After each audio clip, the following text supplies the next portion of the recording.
The BlokeBusters podcast is proud to be a member of the Pod Bros Network. You can find us, as well as other fantastic podcasts such as Pencil and Ink Review, Another Damn Trivia Show, and The Language of Bromance at podbros.com, as well as on most other fine podcasting services.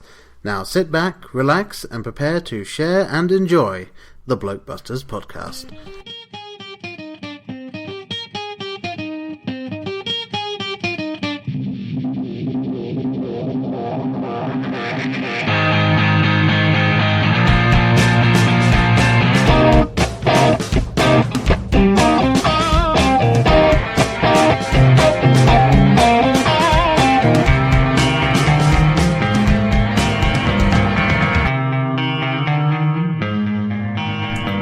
Welcome to episode 63 of the BlokeBusters podcast. I'm Brian. And I'm Paul. And today we will be tackling Deadpool. Yes, we will. Metaphorically, because I don't think that'd go well for us. No, well, depends on what sort of mood he was in, I suppose. Yes, I suppose.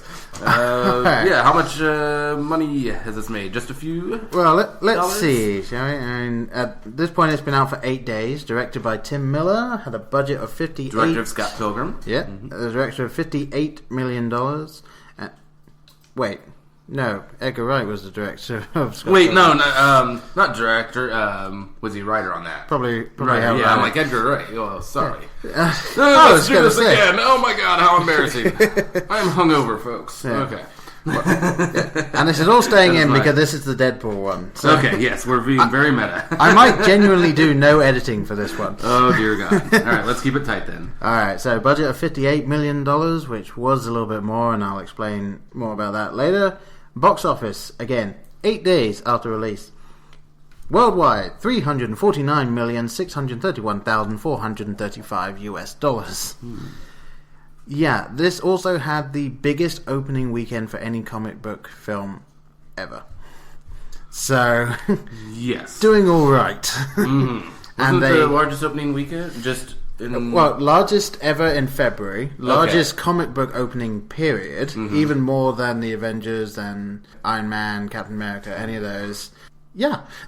Just in a, yeah. I don't know. Do we know, like, if you don't count the early release for Star Wars, how that would stack up? I'd be interested. Technically that's not a comic book. Well, no, I meant just in general, just comparing, you know, because I know they included that in their opening weekend, was that Thursday, you know, those Thursday shows. I don't know, but I think this is just, like, proper opening weekend. Yeah. So... Yeah. Yes, okay. Yes, well-earned dollars, I think. But... Yes, I believe if I'm remembering correctly, it came to roughly 150-something million. So, yeah. All right. Paul. Yeah. So, shall I go into the cast first before you do the plot? Or... Let's do the plot. Okay. Yes. Go on. Well... I mean, we would be doing the plot, but you just lost the page. I just lost the page. I was on Tim Miller's page trying to figure out who the fuck Tim Miller is. And not coming up with any and that's Tim Miller, not T.J. Miller. T.J. Miller. No, we will get to T.J. I don't know. He might also be T.J. Miller. We just don't know that he... Well, that's the thing. Goes by maybe T.J. Miller. Maybe T.J. Miller actually was Tim Miller, but he just goes by T.J. when he's acting. Maybe he was T.J., but he couldn't get T.J. Miller in SAG because T.J. Miller already had T.J. Miller. Yeah, it could be. Alright, I feel like we've said T.J. Miller too much. Okay. Yes. All right. We're trying to capture the spirit of Deadpool as much as we can here. So go on then. Right. What is the plot? So it's a formal spec forces operative turned mercenary and is subjected to a rogue experiment that leaves him with accelerated healing powers, adopting the alter ego Deadpool. Okay. Essentially, yeah. That's some of it. That's very drummed down kind of... Yeah, plot. I mean, I think if you wanted to accurately portray what Deadpool was, you'd need more than what IMDb probably allows. I mean, I could top that with superhero kills people in funny ways.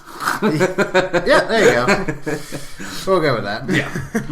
Alright, so who is in this one? We have Ryan Reynolds as Deadpool again, but this time actually Deadpool. Yeah, I think we'll circle back to Ryan Reynolds, but yeah, let's just move quickly through the cast. Morena I have things to say on Ryan Reynolds. Yes. But, Morena Baccarin as Vanessa. Oh, and who do we know her as? That would be Inara. Inara, yes. Yeah. All right. Now, and to be fair, probably more like a companion would be than she was in Firefly. But anyway, we'll skip past that. Ed Skrein? I'm not 100% sure how you pronounce his name. Skrein. Screen then as Francis Freeman or Ajax. He's listed as Ajax on my TJ Miller as Weasel. I remember, not TJ. Tim Miller, TJ Miller. Gina Carano as Angel Dust. Apparently she's a former MMA person. So, yeah, there we go. Oh, yeah. And Brianna Hildebrand as Negasonic Teenage Warhead. From here on out, NTW. Because I get to say it once. Negasonic Teenage Warhead. Okay, there we go. We both said it. And as far as I can tell, this is her first feature film.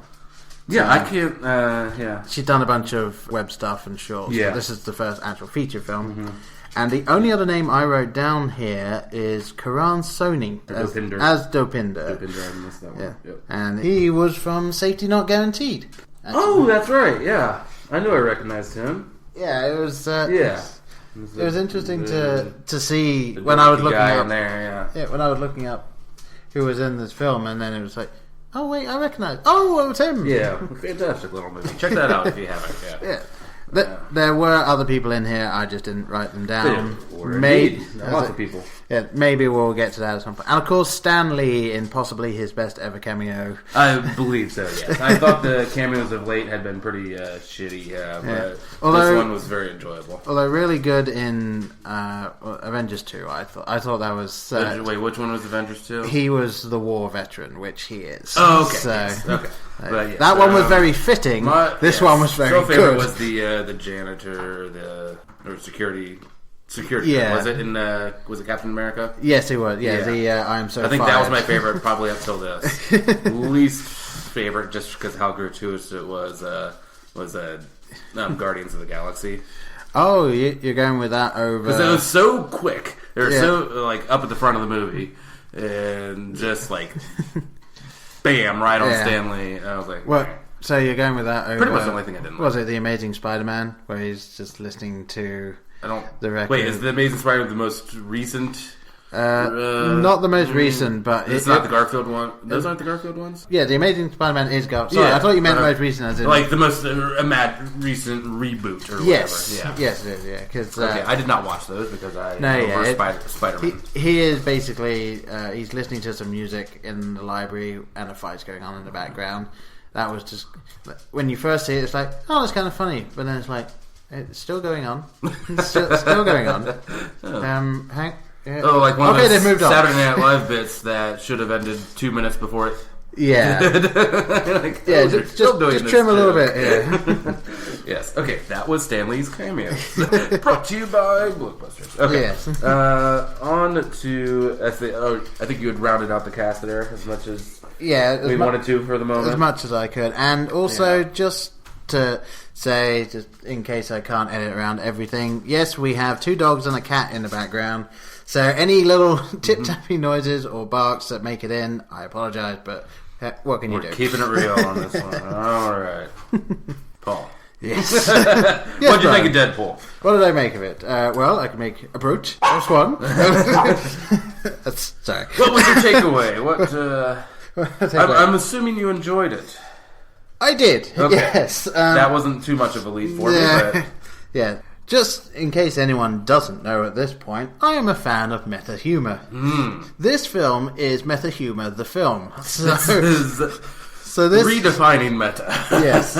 As possibly my favourite line in the entire film is a point where Ryan Reynolds is talking about there's this thing here where it's this woman, and then it cuts to a flashback, and he then in the flashback said, that woman over there, fourth wall break, inside a fourth wall break, that's like 16 walls. Yes, that was also worth me jotting it down in the theater.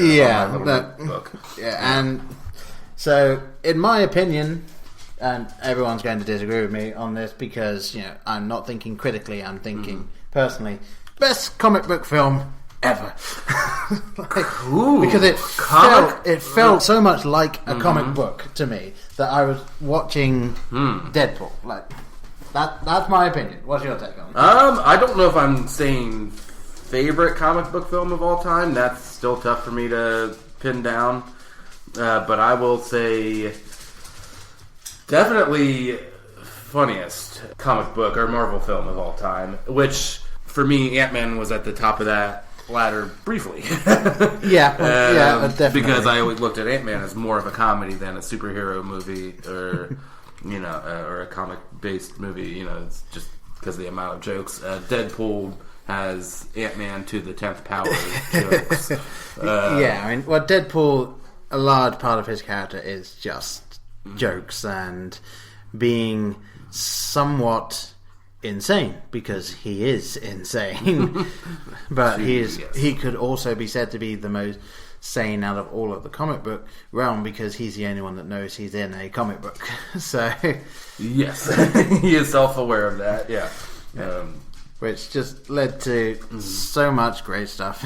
It's like although I disagree with the overall message of our one responder on his opinion, I will agree. Like he did mention that jokes come at a breakneck speed, and that is true. Like it's probably about 15 or 20 minutes in where I realized, yes, I'm definitely not just because I think I'm going to enjoy this, I need to watch it again, but I know I'm missing stuff, or because things are going by so fast that I can't possibly have remembered every little gem in there. Yeah, it's kind of like when you try and think back to, let's say, The Naked Gun. Mm-hmm. You do not remember everything in that film, because there are so many little things here and there, as well as the jokes, as well as the slapstick, as well as the actual plot. Like, there's too much to remember. Yeah. So if we do get some things wrong, we apologize, but we are only human. Yes, like saying Tim Miller directed Scott Pilgrim, for instance, as a mistake. Yes. Maybe by the end of this, you'll figure out who he is. What common knowledge that I would not know that? It's going to eat at me forever. Okay. Shit. I was just going to make up a unit of measurement here. I don't know but jokes per minute, if that would exist, I think, and I know I've mentioned this movie a ton of times on the podcast, I think it might only have a higher JPM would be the film Clue. Maybe. I don't know. It might be a tough race. Deadpool might have it. I do think that even with the very serious moments in it, because he's still making jokes, I think this will have a beat. I heard joke per minute rate. Yeah. And I'm willing to bet that in the next couple of months, you'll be able to go online and find out exactly how many jokes there are in Deadpool, and we can figure it out once and for all. I don't know if it's been so long since I've bought DVDs or Blu-rays, but they used to have like little trivia tracks or something on there, or like Scarface, even though it's a kind of a shithouse movie, just for as insane as it is. But they had like a cuss word counter, and like in one you could turn on, and then they have like shots fired counter. Which was insane. But I would love to see like a joke counter on the Deadpool. I am going to get the Deadpool Blu-ray. There is no way I'm not having this, and there's no way there's not going to be something. I'm willing to bet that there's going to be a Deadpool commentary, and then there's going to be a Ryan Reynolds commentary, which I'm sure Deadpool will crash somehow. She'll be commenting on the commentary. There's just going to be so much madness in it that I'm gonna have to buy it. Oh my gosh. I don't even know where to go from here. Should we go into the plot a little more? Well, we can. I just also wanted to say that the opening credits, the most brilliant opening credits ever, because you could put them in front of almost any film that is released now, and featuring that guy, the hot chick, the CGI character.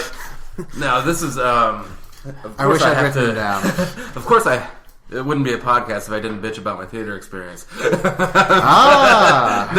but this I'm saying that as an overstatement, because I did have overall a very good theater. I saw it at 9:30 in the morning on the Ultra Screen at Marcus, which we know Paul knows is the giant effing screen at one of our favorite theaters. By the way, I believe you can swear in this one, bro. I know. I like to... I've said fuck a few times, so I'm just trying to spread them out. Okay. Times, all right. Yeah. Yes, if we couldn't cuss in the Deadpool one, we'd be in trouble. But I suffered from, I I couldn't even like get in to, like any showtimes like the first week without taking like one seat, like right by the disableds or something, Okay. Without, I'm like, I don't like this. I like a little bit of buffer when I'm, in with some strangers, and so I suffered from only having like, I think there was probably like 10 people or so. Yeah. Okay. So, yeah. So I suffered from the fact that there was. Wait, we aren't editing this. Maybe not. Suffered from the fact that there was not that many people in there. So I was loving those credits. No one was laughing. No one else was laughing. So I don't know. It's like kind of that thing where you need it for a comedy. A lot of people in there to get it. To everyone feels like they can laugh or something. Yeah. But I agree. Those credits were brilliant. Like a moody teenager or whatever it was. Yeah. Some douchebag or whatever. Yeah. Yeah, I believe it. Oh, there's like produced by some douchebags. Yeah. So asshat made by other asshats. And I do believe it had written by the real heroes. The real heroes, yes. Which is great. Yeah. It's just one of those things where, like, it started as it meant to go on. It was just meta credits that were also, as I said, the most real credits I've ever seen. It tells you the kind of film it's going to be. Yeah, I mean, it was just really fun to see that. And also, hello to my wife, who has just turned up and is attempting to be as quiet as possible in the background. Although she need not be, as we've said, because this is a metacast. Yeah. That's okay. Hey, do you want to be on the podcast this time? No. Are you sure? I'm sure. Oh. But it's a meta film. We can... Yes. What, Deadpool? Yeah. I just like to smooth criminals. Okay. Alright, so... Where do we go from here? Shall we get into the plot a bit? Sure. Because I could just go quoting my favorite jokes all the time, which I'm sure will come around at some point. Sure. But yeah, so Wade Wilson is this Spec Ops guy or Special Forces guy. Yeah, who now is kind of a lone wolf, as it were, taking part in very much gun for hire or kind of a poor man's Dexter. A little. Hunting out low lifes, not necessarily child killers, but just pieces of crap shit. Sorry, I can say shit. Right? Okay. So that's kind of where we meet him, is intimidating this stalker pizza guy. Yeah. Pizza delivery guy. And just very random as well. Like, it's like, oh, okay, so that... But not showing him on some sort of actual hunt for a guy. It was just... I guess maybe it was showing how far he's fallen, you could say, from the world he used to be in, but he got out of that because he just couldn't do that. So then he meets the lovely Inara, which I will always refer to as. I know, it's a lot easier to just call her Inara, to be honest. Vanessa. Yes, fine. Vanessa. Who, they immediately, I guess, hit it off. Very much they so. both have seriously warped senses of humor, which I very much enjoyed. And, whirlwind romance finally proposes, and then only the magic of film immediately collapses right after the proposal. Yep. Yes. And what has happened? Yeah. And also, did you enjoy the line that she was saying as he was asking her to marry him? Did you catch what it was? Wait, well, refresh me on that? I'm sure I did. Alright, so, yes, basically, he's saying, like, he got something to say, and she said, like, it's something that, I know you've not said it, so I want to. Oh, yeah. And it was, as only a character in Deadpool would say, as he's saying, will you marry me? She believes the question is going to, or she believed the question was going to be along the lines of, would you stick it in my ass? Yes. And it just shows, like, this character, like, this woman, like, she had no concept of the fact that this guy might ever ask that.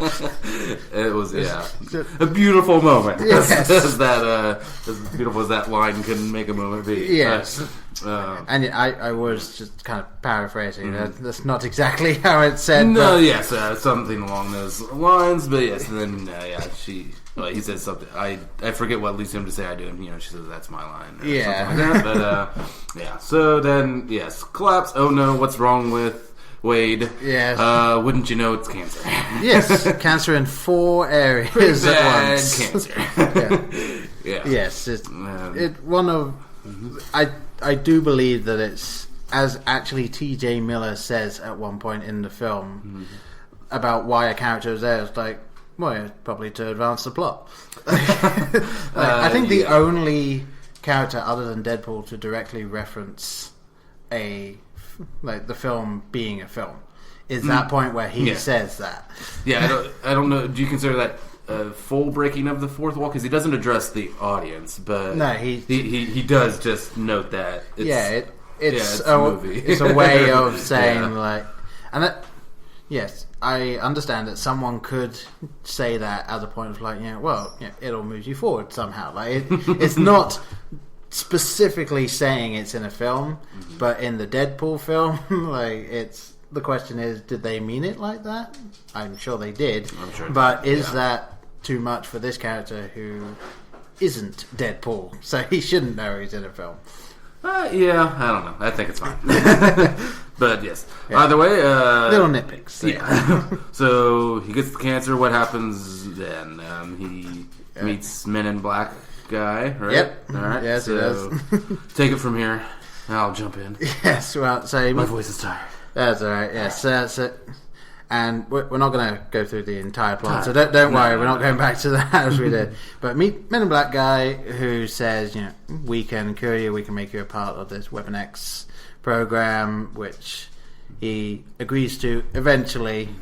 And wouldn't you know it, it's not just, oh, sure, we'll cure you, yay, we're happy people. No, it's people that want to create super soldiers, as it were, that are forced to do the stuff or they will be killed. Yeah. And well, I believe, what was the line about the recruiter? Is it something along, don't you need to get back to abducting children in your white panel van? Yeah, something along. Yes, I thought that was. It kind of seemed to me like they were referencing Chitty Chitty Bang Bang with the child catcher. Yeah.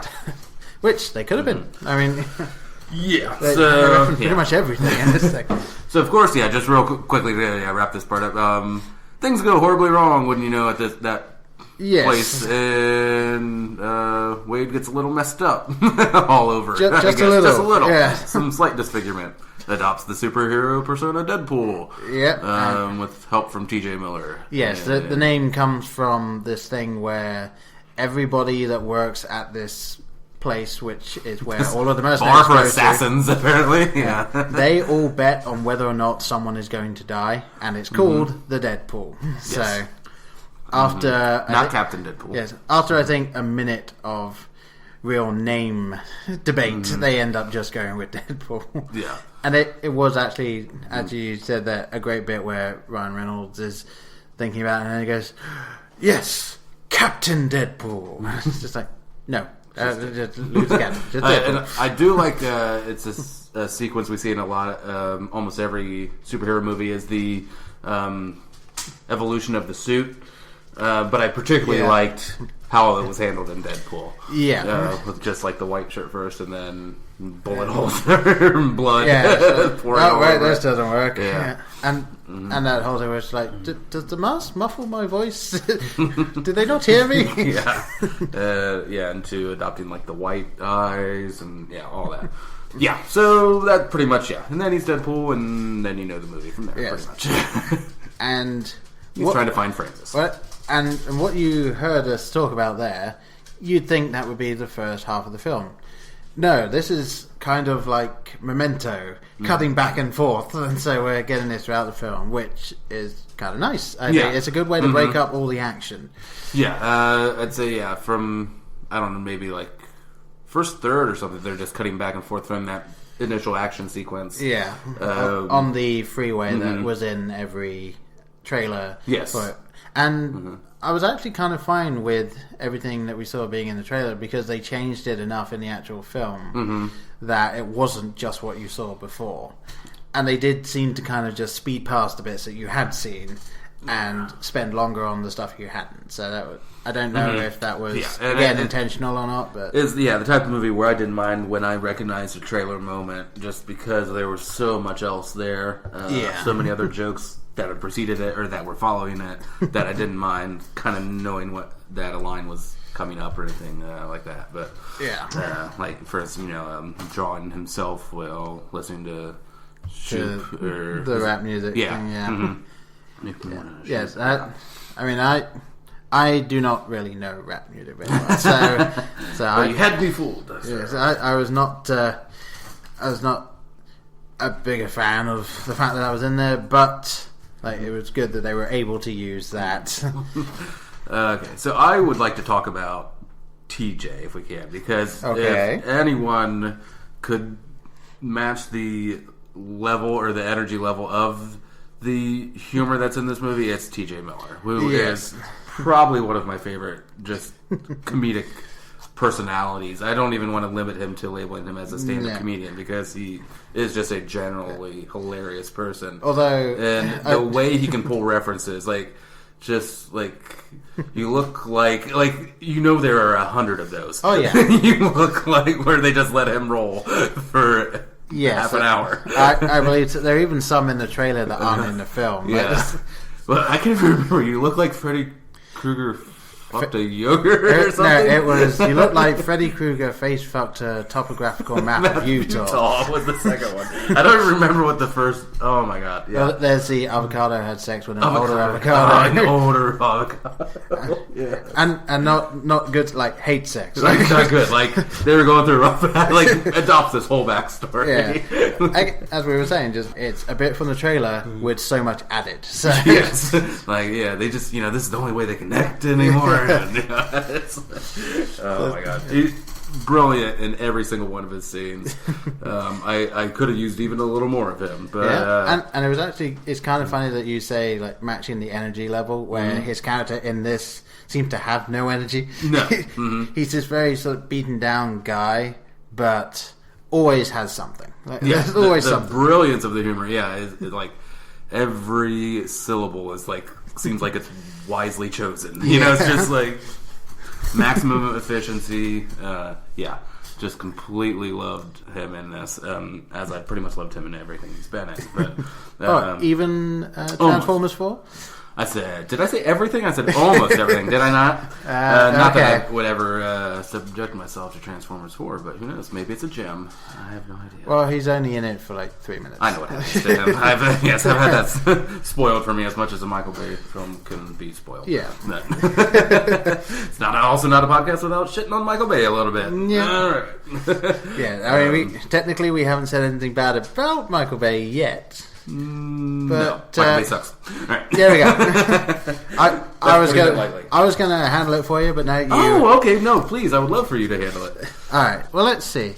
Basing it entirely on Transformers 4, okay, Michael Bay has no original ideas, no good ideas, and basically just decided to destroy anything good that could have come from Transformers and use some Transformers in ways that are totally demeaning. For instance, agree again, Optimus Prime just riding on top of one of the Dinobots, which, if you ever watch the show, may as well have been Michael Bay doing a Deadpool doodle onto the person. But yeah, he sucks. And he's systematically destroying the childhood that I have fond memories of watching Transformers and Teenage Mutant Ninja Turtles and liking those properties. Will say he didn't direct the Teenage Mutant Ninja Turtle films. He's just an executive producer. Yes, I haven't seen the first one. Not going to see the first one. However, the second one, with the exception of the fact that Bebop and Rocksteady appear to be smarter than they are in the comic, actually looks like it might be fun. But which one? The second Transformers? Or the second Teenage Mutant Ninja Turtle. I was going to say, I'm fairly certain Bebop and Rocksteady were not in Transformers. See how much he's ruined? Yeah. I'm going to chalk that one up to The Hangover again. Who directed Scott Pilgrim again? Martin Scorsese. Right. Sure. Let's move on. May as well. No, it was Simon Pegg, wasn't it? Yes. Also, Michael Bay has no regard for human life or safety, and he'll launch cars into buildings without clearing those buildings, and his actors lose eyeballs and go blind, and yeah. Okay. That ends our new segment. Michael Bay sucks. Okay. Or just old segment with a new title. Yes. Yeah, I might have to come up with a thing for this. I don't know. Title. Yeah.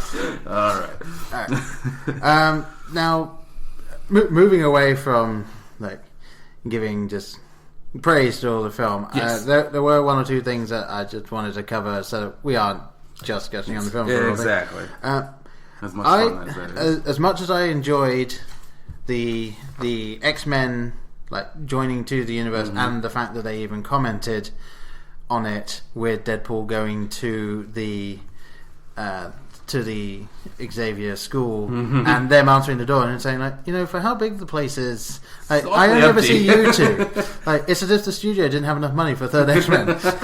Which brilliant. But also, could I say taking back to the professor, he goes McAvoy or Stewart. I can't keep the timeline straight. Yeah. Just brilliant. Anyway, but I did feel that Colossus was kind of boring. Yeah, I mean, he's a goody two shoes. I mean, yeah, I know that his character is somewhat dull anyway. I mean, and not to piss off any comic book fans that are now saying, well, no, Colossus is actually really good. Yes, his character development and all that, like, he had some really great stuff in there, but as a character, Colossus is boring. So, like... Yeah, and that's, I think, with NTW, it worked. That's it, yeah, he was a good better. Parallel to Deadpool, and a good kind of mentor to this new X-Men. Yeah, he had a little of the Captain America vibe of, no swearing or... Yeah. Just a little bit. Language. Yeah. Yeah, which, and Tanya, did you hear about, there was a point in it was either Comic-Con or another one of those, where Chris Evans accidentally said, arsehole, and the majority of the audience immediately came back with just language. That'll follow him around for a few years. But yeah, I did feel that out of all of the X-Men they could have gone with, maybe Colossus was the safe bet, or it could be it was the only one that the studio would let them use. I have no way of limited. Choices, because you're not obviously not getting Wolverine in there, at least not after the initial comments on Wolverine. And a wonderful accent, by the way. By Ryan Reynolds. Yeah, and it was the thing. If you ever saw any of the other stuff that they released, they did a video for Australia Day where some of the stuff that's in the film is mentioned by Deadpool in that one. But yeah, it was a really well done dig right at the beginning of it. And what's Anna Paquin doing? She could have been in there, right? Rogue? I suppose. Isn't the show True Blood over? Well, I mean, she was cut out of Days of Future Past, so you'd have thought maybe she was cut out of this. Yeah, there you go. Well, speaking of cut out, I'll refer back to what I was talking about earlier, where the budget for this was, I have, as we call it, $58 million. That might be a little off, but I do know that Fox told them to cut $10 million from the budget. That still seems very low for what they were. Yes, it is. And do you know what it was that they cut? The majority of what they cut because of the $10 million? I would think effects budget, but I don't know. Yes, but they cut a scene which would have happened just before the fight on the helicarrier, and yes, there is a helicarrier at the end. Yeah.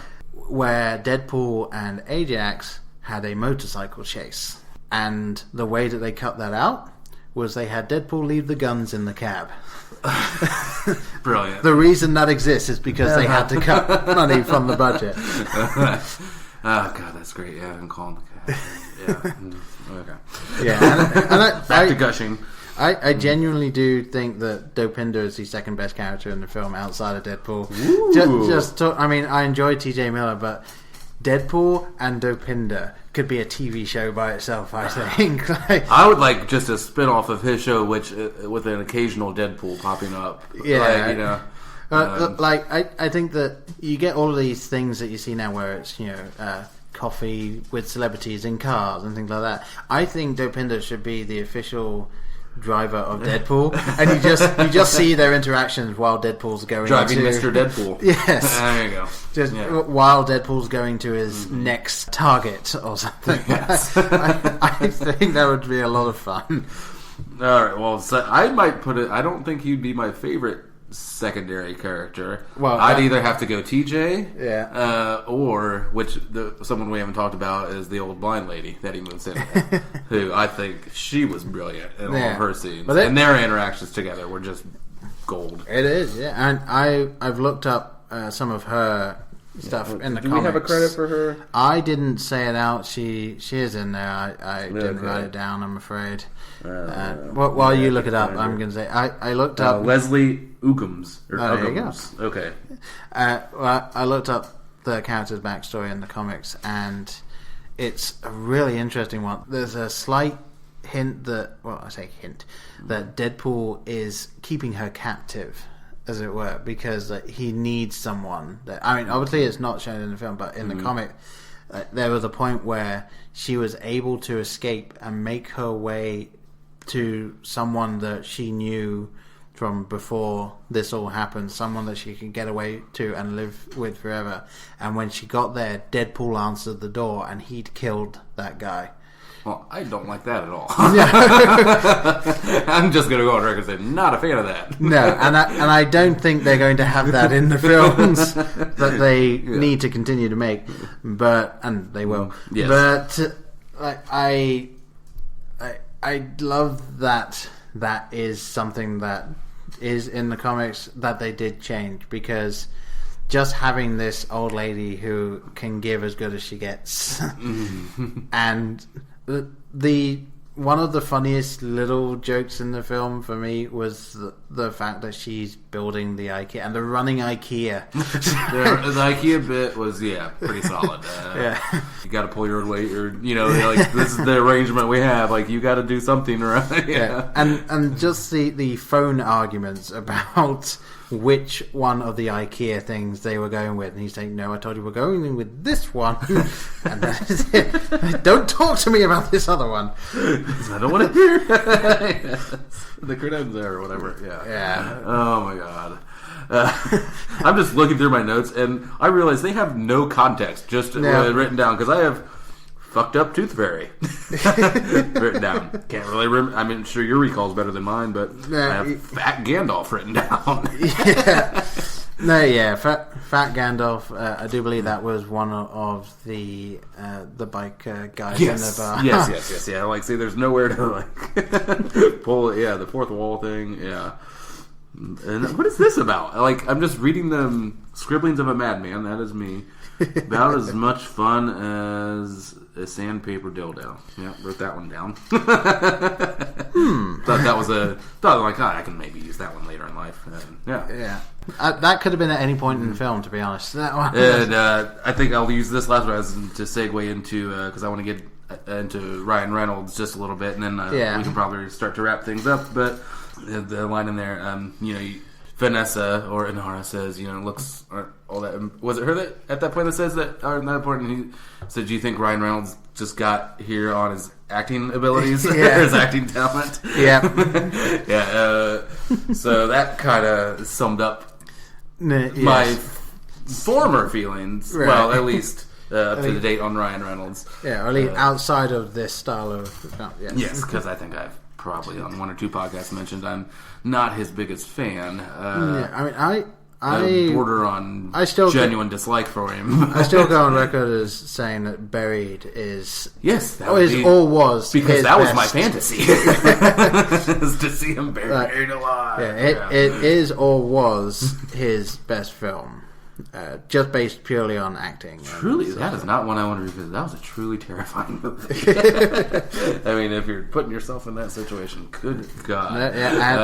And had the best ending they could have possibly gone with.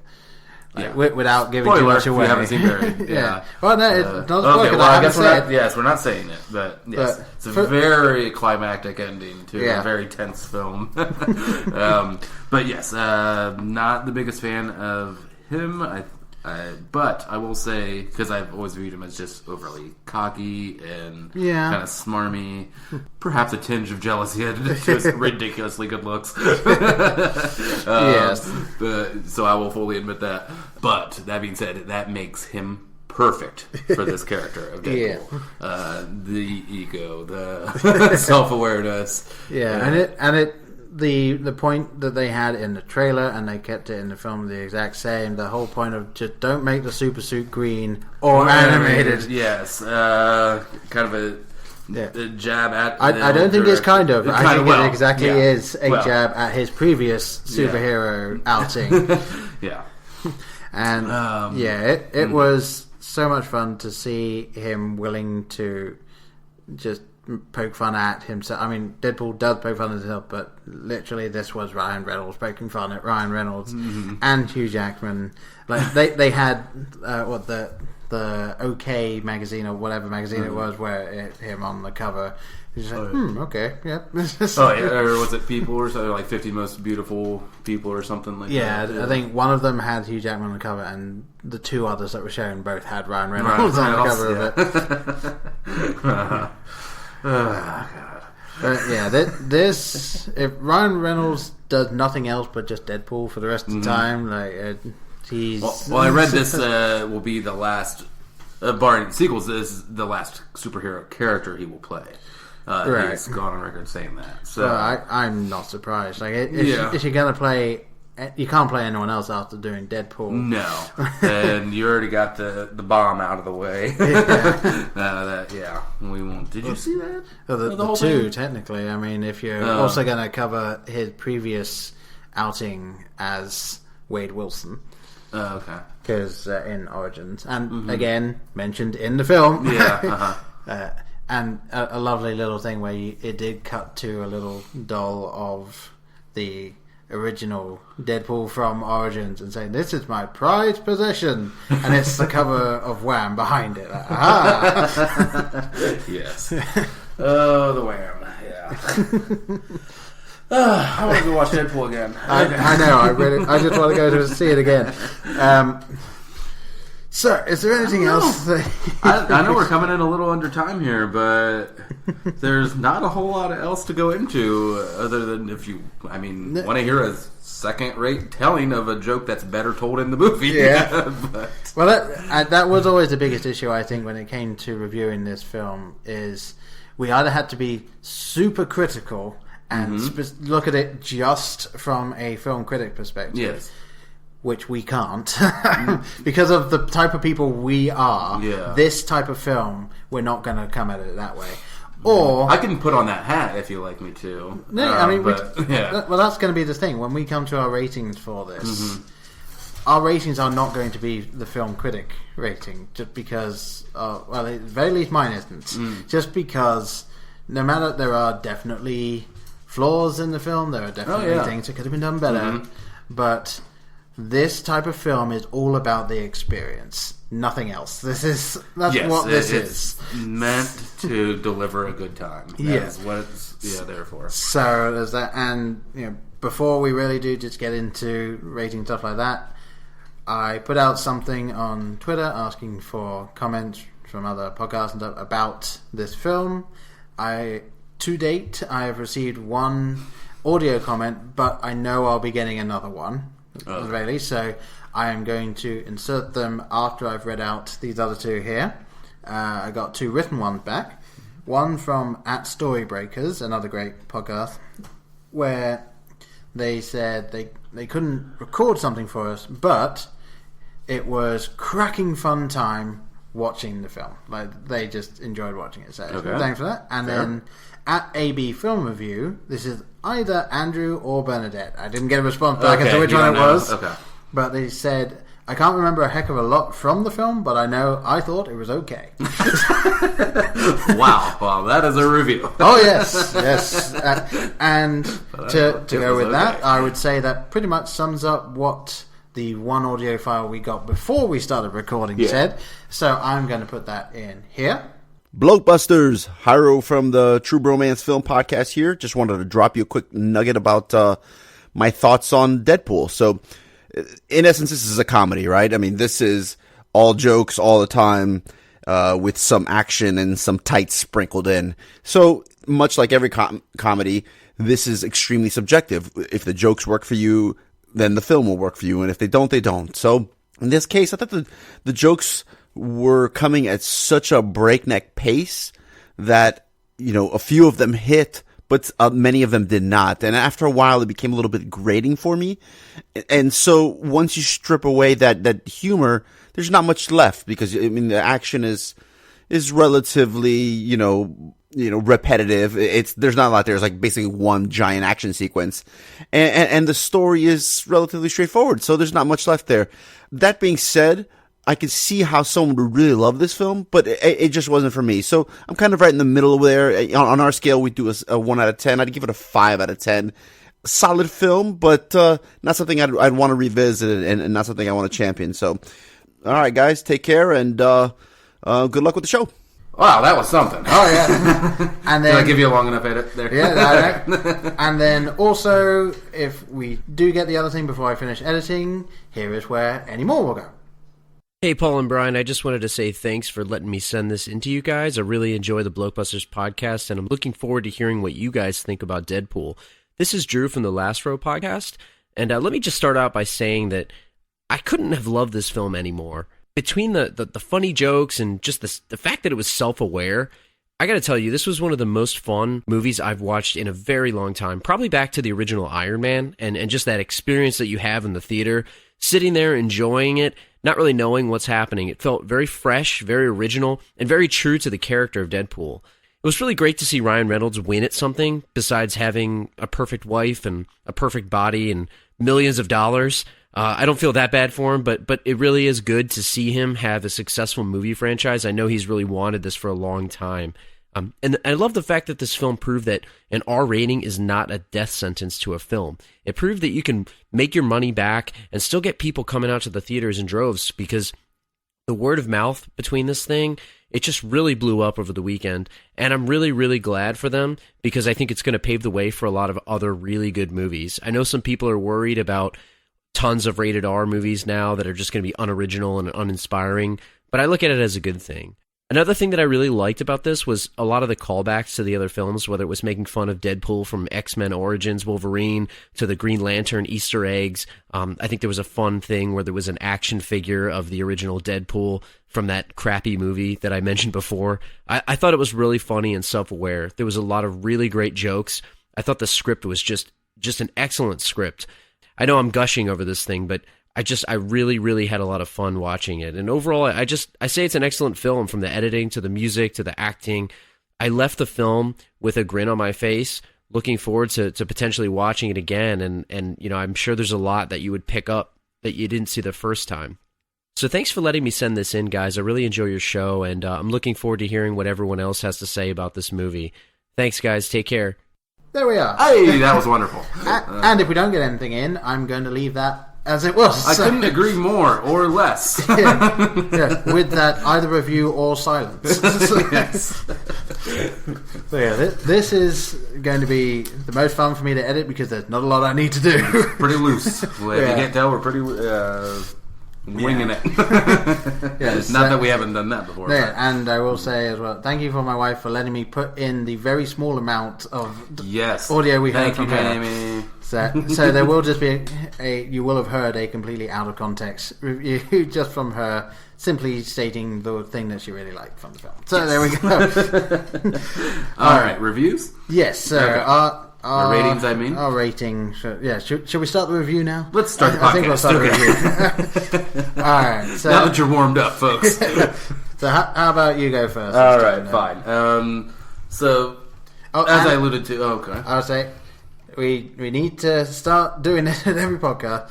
We need to explain it every time. Okay. The review. And we'll do a quick one here. So we start off... every film is a perfect 0.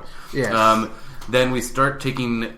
initially incrementally or very small deductions, decimals off for arbitrary and subjective things, sometimes very objective things as continuity or lighting or things like that, or bad performances or just cliches or movie tropes or whatever. It's very, like I said, very subjective or arbitrary. Which actually, I will say, I saw a continuity error in this film. Okay. You can. I will mention that when I'm talking. Okay. And then the more stuff there is, or the less we like the film, the further down we go. So yeah, minus 0.1, minus up to like minus 0.5, and then we start going minus 1, minus 1.5, minus 2, and so on. Because, as I believe you said before, a minus 6.3 is the same as a minus 6.4. Yeah. Once you get down there, if your brain can distinguish between those, okay, then you're just bullshitting. But yeah, this isn't a 1 to 100 rating system. And barring one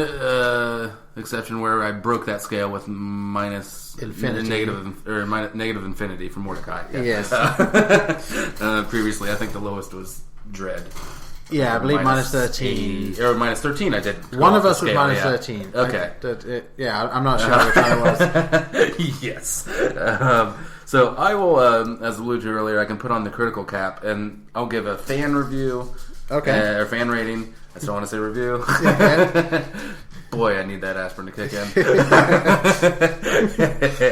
And a critical kind of review. Okay. So, fan, love this film as a comedy. Right. It is a comedy for me. Yes, it is. About a superhero. Yes. It's not a superhero movie. Yeah. It's funny. Well, I mean, the thing is, the superhero is basically just comedy anyway. So, like, you couldn't make this in any way other than that. Yes, and I will agree with one of our audio clips there where he said something to the effect of, if you're on board for the humor, then you're on board. Then you're going to... So I immediately knew it was my sense of humor. Right. Or part of my sense of humor. And so, yeah, I went along for that ride. And like I said, it was just jokes at a breakneck speed. Just loved it. From front to finish. The Marvel end scene, beautiful. And I love it. It tops Howard the Duck for me as far as our 80s references are going here. Right. Amazing. And I'm not even going to spoil that on this because some people might have had to leave the theater early or whatever. So yeah, just beautiful and after credit scene. So there. All of that said, would come in as just a pure fan at probably a minus 0.4. Right. Okay. If I'm putting my critical hat on and looking at it as kind of a superhero movie, maybe. Yeah. Not a whole lot of amazing action sequences. Other than that, other than the jokes, the dialogue wasn't. There wasn't a whole lot else to the dialogue other than the jokes. Yeah. So, I mean, and then from just a basic story point, very simple story. So I might come in at about a minus 2 or something. Just off. Minus 1.5. Yeah. For trying to, think of it more critically. But bottom line, you've seen the movie if you listened to this far. Hopefully. Hopefully, yes, you enjoyed it. Otherwise, I don't know why you hear a couple guys talk about how much they love Deadpool and how much you love torturing yourself. All right, so I'm going to turn it over to Paul. All right, well, yeah, so as I mentioned before, I'm coming at this purely as a fan point of view. I'm not going to bother with the critical. You basically covered most of the stuff I could have. Yeah. And the only thing that I'll say that I noticed while watching the film, and that's the thing, everything else in the film, as looking at it critically, I just didn't do. But this one scene when he's strapped down to the table and he's been gagged, and then they take the gag off. You see it's on his shoulder. It cuts away. It cuts back. The gag is gone. Cuts away. It cuts back. It's back on his shoulder. Oh, so, magic gag. Okay. And it was one of the few things that I noticed as I was watching it. But I'm not even really going to let that count against it because something tells me in the sequel they're going to reference it somehow. That or maybe that was an intentional. Yeah, you have to have a continuity here. It was something in this. I'm sure, getting the Blu-ray and watching the film back, I'm sure there'll be something in the background somewhere that states something about continuity errors may occur or something something will be in there. So, yeah, I'm going to give this a little higher than you. I'd say a minus 0.3 for me. Okay. It was just so much fun. Exactly my sense of humor. The only reason I'm not giving it like a minus 0.1 or even a 0, just because of how much I loved it, is because like I'm willing to see like that there were a couple of mistakes, and like I'm not going to give just a comic book film a 0 unless I truly feel it is perfect. Yeah, that's tough for comedy to do. Which this wasn't, but it was as close as I've ever seen. So, well, apparently The Martian was a comedy, and we gave that a perfect. Yes, but first and foremost, it was just a really good comedy. Yes, and Matt Damon is not a comedian. Okay, but they did what they had to do for the Globes. Yes, so. they are. All right, I think that's going to about cover things, I think. Yeah, and I apologize for anything that was left in that you thought was just weird, but whatever. At BlokeBusters on Twitter, hit us up. Yes, the one thing we didn't do at the beginning. Yes. Yes, so, at BlokeBusters Now on everyone's Twitter, turning it off. This is why we did BlokeBusters on Facebook, blokebusters.webs.com is the website address, and email us blokebusterpodcast@gmail.com with anything. So there we go. Tweet us about Deadpool, #Deadpool if you want, or hashtag maximum effort, hashtag meta, hashtag anything you want, really. It's Deadpool. Yes, it's Deadpool. Yep. Make it good, make it meta. All right. So I do believe that's everything I had written down. Yes, it was. So I think that's going to have to be it. So I've been Paul, and I've been Negasonic Teenage Warlord. Yes, I've been so much energy there. All right, bye, folks. Bye. Cue the music.